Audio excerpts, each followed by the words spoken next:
Hello प्यारे बच्चों, आप सभी का इस प्यारे से channel Rajput Maurya PCM classes में आप सभी का स्वागत है। आप सब कैसे हैं? हम आशा करेंगे कि आप सब ठीक होंगे। तो आज की क्लास में हम लोग कक्षा 12 की जो आपकी रसायन विज्ञान है, इसमें आपको जो पाठ 3 दे रखे हैं, विद्युत रसायन अर्थात इलेक्ट्रोकेमिस्ट्री, इस पाठ के अंतर्गत हम बहुत ही महत्वपूर्ण टॉपिक को पढ़ने वाले हैं। तो अगर वीडियो पे आए हुए हो तो अंत तक जरूर बने रहिएगा। चैनल पे नए हो तो चैनल को सब्सक्राइब करें, पुराने हो तो वीडियो को लाइक करें। और हाँ, अगर आप पीसीएम विषयों की तैयारी करना चाहते हैं, यानी मैथ, केमिस्ट्री और फिजिक्स, तो अगर आप इन विषयों की तैयारी अगर आप कर रहे हैं या करना चाहते हैं तो आप इस चैनल से जरूर जुड़ें, क्योंकि इस वर्ष इन तीनों विषयों की आपको कंप्लीट क्लास यानी कक्षा 12 में आपको करवाई जाएगी और हम करवा भी रहे हैं। तो इसीलिए आपको क्या करना है, इस चैनल को अपने उन सभी दोस्तों में शेयर करना है जो कक्षा 12 में हैं और वो बोर्ड का एग्ज़ाम इस बार देंगे ही, तो उन्हें इस चैनल के बारे में ज़रूर बताइएगा। और हाँ, आपको पता ही है, मैं आपको कंप्लीट पढ़ाने वाला हूँ, वो चाहे केमिस्ट्री हो गया, चाहे फिजिक्स हो गया, चाहे मैथ हो गया, मैं इन तीनों विषयों की कंप्लीट क्लास में आपको करवाऊँगा और इस चैनल पे बिल्कुल कंप्लीट क्लास भी आपको मिलने वाली है। और पिछली वीडियो अगर आप देखना चाहते हैं, वो चाहे फिजिक्स है, चाहे मैथ है, चाहे केमिस्ट्री है, तो आपको क्या करना होगा, मेरे चैनल का प्लेलिस्ट ओपन करना होगा। वहाँ पे आपको हर विषय की कंप्लीट क्लास आपको मिल जाएगी। और जब भी वीडियो आप देखें तो आप वीडियो की क्वालिटी ज़रूर बढ़ा लें। इससे क्या होगा, हम बोर्ड पर जो कुछ भी लिखेंगे, यानी स्क्रीन पर हम जो कुछ भी आपको लिख के दिखाएंगे, वो आपको क्लीन दिखाई देगा। यहाँ तक कि एकदम बात क्लियर है। एक बार मैं फिर कह देता हूं, इस वर्ष जो बोर्ड की तैयारी बच्चे कर रहे हैं, वो कोई भी बोर्ड हो, चाहे बिहार बोर्ड हो, चाहे राजस्थान बोर्ड हो, चाहे यूपी बोर्ड हो, हर बोर्ड का जो भी कोर्स होता है, मैथ हो गया, केमिस्ट्री हो गया, फिजिक्स हो गया, लमसम सब सेम ही होता है। कुछ टॉपिक का अंतर होता है, बाकी सब सेम रहते हैं। तो अगर आप बोर्ड एग्जाम की तैयारी कर रहे हैं और कक्षा 12 में हैं, तो आप इस चैनल से जरूर जुड़िएगा। तो यहाँ तक की बात एकदम क्लियर है। चलिए, विद्युत रसायन में हम जो टॉपिक आज की क्लास में लेकर आए हुए हैं, मैं उन्हें समझाना अब शुरू करता हूँ। वैद्युत रासायनिक सेल, यानी वैद्युत रासायनिक सेल के प्रकार। तो वैद्युत रासायनिक सेल जो हमारा होता है, इसकी परिभाषा मैंने इससे पहले वाली क्लास में हम लोगों ने सीखी भी थी, और यहाँ पे मैं आपको बताने वाला फिर से हूँ। वैद्युत रासायनिक सेल के प्रकार ये मुख्यतः 3 प्रकार के होते हैं। ये मुख्यतः 3 प्रकार के होते हैं। वैद्युत रासायनिक सेल विद्युत ऊर्जा के स्रोत होते हैं। सर क्या कह रहे हैं? जो वैद्युत रासायनिक सेल होते हैं, ये विद्युत ऊर्जा के ही क्या होते हैं? स्रोत होते हैं, तथा ये बैटरियों के रूप में प्रयुक्त किए जा सकते हैं। याद रखिएगा, ठीक है। वैद्युत सेल की अगर कोई परिभाषा पूछता है वैद्युत रासायनिक सेल की, तो आप ये बताओगे ये मुख्यतः 3 प्रकार के होते हैं। वैद्युत रासायनिक सेल जो होता है, वो आपका विद्युत ऊर्जा का ही स्रोत होता है और ये बैटरियों के रूप में प्रयुक्त किए जाते हैं, जैसा कि हम आपको बहुत सारी बैटरियों के बारे में बताएंगे। अच्छा, ये व्यावसायिक सेल भी कहलाते हैं। बोर्ड एग्जाम में कभी कभी पूछ लेता है कि किसी एक व्यावसायिक सेल का वर्णन कीजिए, तो आप समझ जाइएगा कि हमसे क्या पूछ रहा है और हमको क्या लिखना है, आपको आना चाहिए। चलिए क्लास को आगे बढ़ाते हैं। तो पहले हम प्रथम सेल की बात करते हैं। वैसे 3 टाइप होते हैं, तो चलिए हम लोग देख लेते हैं कि हमारा जो पहला सेल है उसके बारे में जान लेते हैं। तो देखिएगा, प्राथमिक सेल या बैटरियां, ठीक है, ये हमारा पहला टाइप है। प्राथमिक सेल या बैटरियां, ये केवल एक बार प्रयोग किए जाते हैं, इनको दोबारा चार्ज नहीं किया जा सकता है। तो इनके अंतर्गत हमारे कौन से सेल आएंगे? शुष्क सेल, मरकरी सेल आदि। बेटा ये बात आपको समझ में आ रही होगी। हमारा जो वैद्युत रासायनिक सेल होता है, ये 3 प्रकार का होता है। एक होता है प्राथमिक सेल, एक होता है द्वितीयक सेल, एक होता है ईंधन सेल। तो हर सेल के बारे में पढ़ना और उसके अंतर्गत जो भी सेल आते हैं, उनका जो भी वर्णन है, वो बेटा आपको मैं पढ़ाने वाला हूं। तो अगर कोई टीचर आपसे पूछता है प्राथमिक सेल क्या है, प्राइमरी सेल किसे कहते हैं, तो बता दीजिएगा ये ऐसे सेल होते हैं इनको हम एक बार प्रयोग करके बाद हम इन्हें दोबारा चार्ज नहीं कर सकते हैं, और जब चार्ज नहीं कर सकते हैं उन्हें प्राथमिक सेल कहते हैं। और इनके अंतर्गत आपका आता है शुष्क सेल और मरकरी सेल। आपने देखा भी होगा कि जो रिमोट वगैरह होते हैं इसमें जो बेटा सेल पड़े होते हैं ये क्या होते हैं, प्राथमिक सेल होते हैं। क्योंकि जब ये क्या होते हैं, जब इनमें चार्जिंग खत्म हो जाती है, जब हमारा रिमोट काम करना बंद कर देता है, तो हम क्या करते हैं, उन सेलों को फेंक देते हैं और नए सेल फिर से डालते हैं। ठीक है, तो ये बात आपको समझ में आ रही होगी। आपने घड़ी देखा होगा बेटा, आपने घड़ी देखा होगा, आप अपने हैंड में यानी अपने हाथ में भी आप वॉच को बांधते होंगे, घड़ी को बांधते ही हैं, तो आपने देखा होगा घड़ी के अंदर बेटा क्या होता है, सेल पड़ता है बेटा, उसको बोलते हैं मरकरी सेल और उसे बटन सेल भी कहा जाता है। तो बेटा उस सेल का भी यही काम है कि हम लोग क्या करते हैं, मार्केट से नया लाते हैं और हम घड़ी के अंदर डाल देते हैं। उसके बाद 1 महीने 2 महीने जो चलना है वो चलता है। उसके बाद क्या होता है, उसकी चार्जिंग खत्म हो जाती है, फिर हम उसको फिर क्या करते हैं, उसको हम फेंक देते हैं। तो ये सब मेरा प्राथमिक सेल होता है और आपको ये बात बहुत ही अच्छे से समझ में आ गई होगी। तो चलिए अब आगे हम बढ़ते हैं। अब बात आती है कि प्राथमिक सेल के अंतर्गत हमारे पास जो भी सेल हैं उनका हम लोग वर्णन पढ़ेंगे, ये बोर्ड एग्जाम में पूछता है। चलिए देखते हैं यहाँ पे क्या है। अगर हम बात करते हैं प्राथमिक सेल के अंतर्गत मेरे 2 टाइप के सेल आते हैं, एक शुष्क सेल होता है, एक मरकरी सेल होता है। तो पहले हम शुष्क सेल का वर्णन करेंगे और ज़्यादा आपको थ्योरी नहीं लिखनी है, बिल्कुल सिंपल तरीके से लिख के आना है। टीचर को लगना चाहिए कि ये बंदा जो है बहुत ही मेहनती है, और स्पष्ट शब्द लिखने हैं। अगर आप स्पष्ट लिखते हो तो बेटा आपको फुल में फुल जितने नंबर का क्वेश्चन होगा उतने नंबर आपको दिए जाएंगे बोर्ड एग्जाम में। चलिए, वैसे केमिस्ट्री बहुत ही प्यारा सब्जेक्ट है, बहुत ही इंटरेस्टेड लगता है पढ़ने और पढ़ाने दोनों में। देखिएगा, शुष्क सेल या लैंगक्लासी सेल, देखिएगा अगर लैंगक्लास सेल बोलता है या शुष्क सेल बोलता है एक ही चीज़ है। देखिए बेटा इसमें क्या होता है, बेटा हम आपको एक फिगर दिखाना चाहेंगे। ये फिगर है, ये जो आपका रिमोट में सेल पड़ता है आपने देखा होगा, लंबाई में होता है वही सेल है। यहाँ पे देखिएगा क्या हो रहा है सिस्टम में। देखिए पीतल की टोपी होती है, इसको बोलते हैं, आप देख सकते हैं नामांकन में, इसे पिच सील बोलते हैं। जिंक का बेलनाकार एनोड होता है और ग्रेफाइट की यहाँ पे एक छड़ लगी होती है। MnO2+ C का गीला पेस्ट होता है। यहाँ पे छिद्रित कागज़ देख सकते हैं। NH4Cl ZnCl2 का लेई का पेस्ट होता है। आपने बचपन में या फिर आपने सेल देखे होंगे, अगर आप उस सेल का अगर जो कवर होता है बाहरी उसे हटाएंगे तो आपको ये सब चीज़ें देखने को मिलेंगी। ठीक है, तो अगर बोर्ड एग्जाम में अगर ये सेल पूछता है तो आपको फिगर स्पष्ट बना के आना है और नामांकन खूब अच्छे से करना है, टीचर नामांकन में खुश हो जाएगा। अब बात आती है कि आपको रिएक्शन आपको करके आना है। रिएक्शन कैसे करते हैं, देखिए अगर एनोड और कैथोड, अगर आपने किसी भी सेल के बारे में आप कर रहे हैं तो आप उसका एनोड लिखें, एनोड के रूप में क्या लिया गया है और कैथोड के रूप में क्या लिया गया है। विद्युत अपघट्य जानते हो कि कौन से पदार्थ को उसके अंदर रखा गया है, घोला गया है, तो मैंने लिखा है, चित्र तो याद ही है, चित्र याद है तो आप कर लेंगे। एनोड एनोड एनोड अगर हम बात करते हैं तो मैंने Zn का बेलनाकार पात्र लिया है जो एनोड का काम करेगा, मैंने अभी दिखाया था। कैथोड अगर है तो मैंने क्या किया, MnO2+ C का गीला पेस्ट है जो कि कैथोड का काम करेगा। विद्युत अपघट्य यानी NH4Cl + ZnCl2 का पेस्ट लिया हुआ है, आप जानते हो। यहाँ तक कि एकदम बात क्लियर है। अब देखिए बेटा कुछ रिएक्शन होगी, यहाँ पे मैंने लिख के रखा हुआ है, क्या देखिएगा, थोड़ा हम जूम कर देते हैं। हाँ, अभिक्रियाएं, अब आपको डालना हेडिंग अभिक्रियाएं।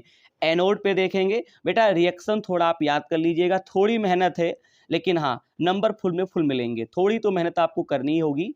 तो Zn, हम यहाँ पे Zn लेंगे, Zn का ऑक्सीडेशन होगा यानी ऑक्सीकरण होगा। यहाँ पे Zn++ यानी से यहाँ से इलेक्ट्रॉन निकलेगा। तो देखिएगा वैसे Zn है जिंक, तो Zn के ऊपर 2 आयन प्लस में है, तो अगर ये 2 आयन प्लस में है, अगर इनको उदासीन करना होगा यानी जीरो करना होगा तो हमको 2 इलेक्ट्रॉन जोड़ने होंगे। यहाँ तक की बात एकदम क्लियर है। अब कैथोड के रूप में मैंने क्या बताया था, MnO2 हमने लिया है, और जब MnO2+ लिया है और NH4+ यानी कि यहाँ पे क्या हुआ, अमोनिया गैस बनेगी।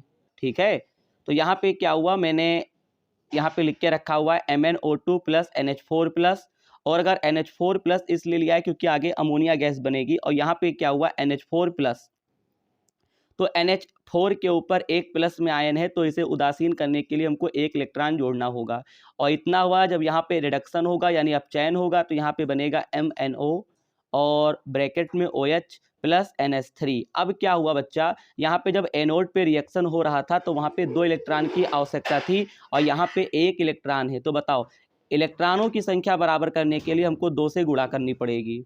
बताइए 2 से यहाँ पे गुणा किया गया। अब आगे का क्रियाकलाप क्या है देखिएगा। यहाँ पे क्या हुआ, जब 2 से आप गुणा करेंगे तो ये आपका बनेगा 2MnO2 प्लस 2NH4 प्लस, बोलिए मेरी बात आपको समझ में आती है। 2 की गुणा जब करेंगे अंदर तो 2MnO2 प्लस 2NH4 प्लस, 2 की गुणा ई में करेंगे 2e इलेक्ट्रॉन बनेगा, गैप्स आउट 2MnO, बोलिए गुणा करेंगे दोनों तरफ हो जाएगा, इधर यहाँ पर भी 2 आ जाएगा, यहाँ पर भी 2 आ जाएगा, यहाँ पर भी 2 आ जाएगा, 2MnOH बनेगा, यहाँ पे क्या बनेगा NH3 बनेगा, यानी 2NH3 हो जाएगा। यहाँ तक कि एकदम बात क्लियर है। अब क्या करेंगे, एनोड में जो लेफ्ट लिखा हुआ है और कैथोड में जो गुणा करके आया हुआ है, जैसे कि ये लेफ्ट वाला, ये जोड़ देना है। तो देखिएगा हम जोड़ते हैं और आपको क्या मिलता है जोड़ने पर, देखिएगा ये Zn है, Zn लिख देंगे और यहाँ पे क्या हुआ है 2MnO2, देखिए ये पूरी लाइन लेफ्ट में जो लिखी हुई है बाएं पक्ष में पूरी लाइन, यहाँ पे क्या हुआ 2MnO2 plus 2NH4 plus plus 2E। बस इतना फर्क है कि यहाँ पे एक चीज हुआ है, देखो ध्यान से, कि यहाँ का 2e इलेक्ट्रॉन और यहाँ का 2e इलेक्ट्रॉन कट गया।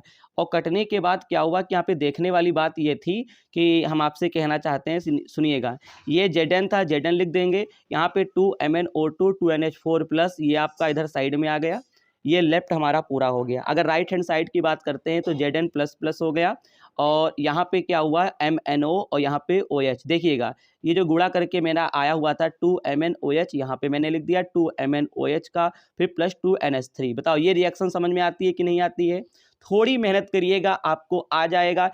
एक बार प्रैक्टिस करो, 2 बार प्रैक्टिस करो, 3 बार प्रैक्टिस करो। जहाँ कोई चीज़ 10 बार में समझ में आती है उसे 10 बार प्रयास करो, क्योंकि बेटा पहली बार है आप ये सब चीज़ें पढ़ रहे हो तो थोड़ी तो मेहनत बनती है। जो मेहनत करते हैं उनके हौसले जरूर बुलंद होते हैं, वो पक्का कामयाब होंगे। बस थोड़ा समय का इंतजार रखो बस, ठीक है। यहाँ तक की बात एकदम क्लियर है, बिल्कुल क्लियर है, आप कर लेंगे, ठीक है। यहाँ तक आपका हो जाएगा, फिगर बना लीजिएगा। अगर नोट्स की बात करते हैं तो मैं जैसे आपको लिखवाता जाता हूँ आपको वैसे वैसे करना है। अब बताओ, अगर शुष्क सेल आ गया आपको फिगर बना देना है, एनोड क्या है, कैथोड क्या है, विद्युत अपघट्य क्या है, अभिक्रियाएं कर देना, बस। आपको थ्योरी बिल्कुल नहीं लिख के आनी है। अब बात आती है शुष्क सेल का विभव क्या होता है। 1.5 वोल्ट होता है, 1.5। आप देखे होंगे जो रिमोट वगैरह में सेल पड़े होते हैं उनका वोल्टेज देखिएगा, आज जाके घर पे देखिएगा, उन पे 1.5 वोल्ट लिखा होता है। उपयोग क्या है, दीवार घड़ी में उपयोग होता है, रिमोट में, रेडियो में। बेटा आपने सब कुछ देख रखा है, इन सभी उपकरणों में इस सेल का उपयोग होता है। चलिए क्लास को आगे बढ़ाते हैं। अब हम लोग पढ़ने वाले हैं प्राथमिक सेल के अंतर्गत ही हमारा एक दूसरा सेल आता है, मरकरी सेल, जो हाथ में पहनने वाली घड़ी होती है उसमें लगा होता है। मरकरी सेल, पारद सेल, बटन सेल। देखो मैं एक ही सेल के में बहुत सारे नाम मैं लिखता हूं, जिससे कि बच्चों को, अगर बच्चा याद करके गया है तो वो हार नहीं मानेगा, वो लिख के आएगा। हाँ जी बिल्कुल लिख के आएगा। फिगर देखिएगा, सब बच्चे फिगर बना लें। कार्बन कैथोड के रूप में लिया गया है, जिंक का पात्र है, एनोड का काम करेगा, छिद्रदार कागज का अस्तर लगा हुआ है, HgO तथा KOH का पेस्ट है। यहाँ पे फिगर वेरी सिंपल है, बना लेंगे। अब बात आती है लिखना है। एनोड के रूप में मैंने Zn का पात्र लिया है, कैथोड अगर बात करते हैं तो HgO प्लस C का पेस्ट लिया गया है, ठीक है। मरकरी ऑक्साइड प्लस कार्बन का है तो पेस्ट से कोई मतलब नहीं, जब कैथोड हम लोग रिएक्शन करेंगे तो HgO को ही लेना पड़ेगा, पेस्ट वाली पदार्थ नहीं लिए जाते हैं रिएक्शन में। बात मेरी सिंपल है। विद्युत अपघट्य की बात करते हैं, HgO व KOH का पेस्ट लिया गया। अब सुनिए बात आती है रिएक्शन की, चलिए रिएक्शन करते हैं जल्दी जल्दी, देखिएगा।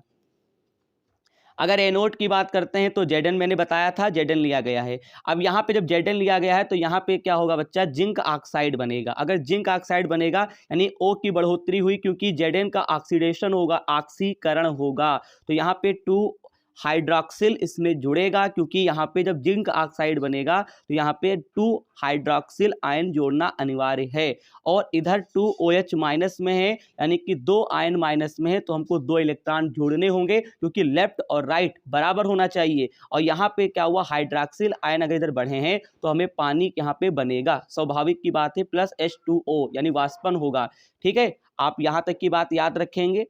देखिए हर चीज़ का लॉजिक है, यहाँ पे लॉजिक भी आपको याद रखना है। अगर कैथोड की बात करते हैं तो मैंने बताया कि पेस्ट वाली चीज़ें नहीं लेते हैं। यहाँ पे क्या लिया है, मर्क्यूरिक ऑक्साइड यानी HgO और प्लस क्या हुआ H2। देखिएगा इधर वाला भाग यहाँ पे ZNO था, यहाँ पे HgO ले लेना, यहाँ पे H2O + 2 इलेक्ट्रॉन है वही उतार देंगे, H2O + 2 इलेक्ट्रॉन। इसका क्या होगा, रिडक्शन होगा और लेफ्ट हैंड साइड में Zn + 2OH दे रखा है, वहाँ पे Zn के स्थान पे Hg हो जाएगा और यहाँ पे 2OH माइनस हो जाएगा। यहां तक कि एकदम बात क्लियर है शानदार तरीके से।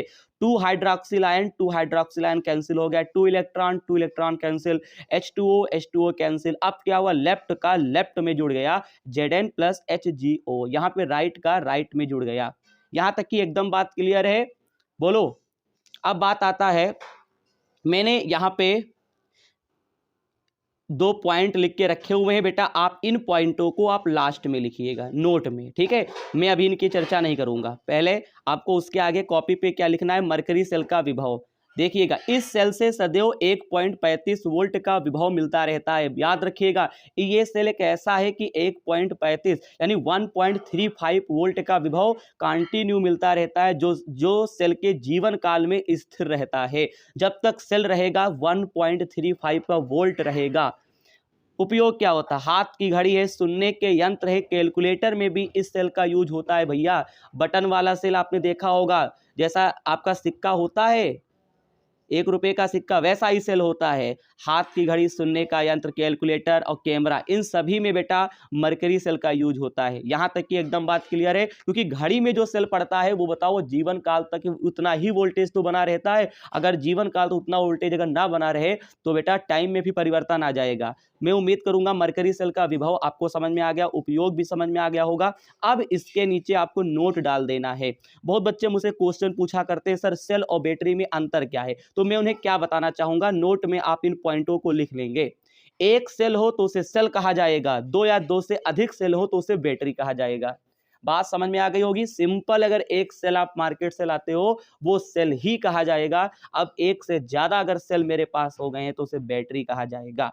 तो यहां तक की एकदम बात क्लियर है, वेरी गुड।